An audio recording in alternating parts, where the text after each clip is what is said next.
was very exciting because I felt like it showed me a lot of culture and diversities and the architecture of the place.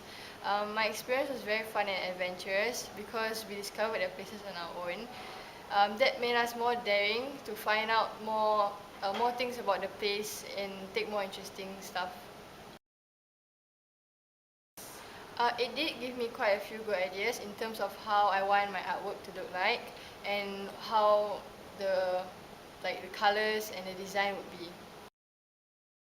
Yes, I was able to have a rough idea about what I wanted to do. It was very mind-opening as I really didn't expect anything from my visit because I didn't really expect to find any like things that are according to my theme. I don't know, it's just that you never expect things at these kind of places because let's say my theme was majestic, right? You never thought that a flower would be majestic, you know, until you go to the place itself and you see maybe it's about its history or how it's designed. Yeah.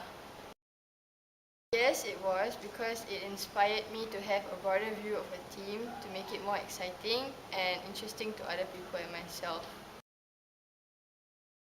I don't know. I guess you have to go out of the box, you know, to take your artwork to another level, you know, because a meaning of a theme doesn't really have to stick to the dictionary meaning. It can be more than, you know, yeah, it's real meaning.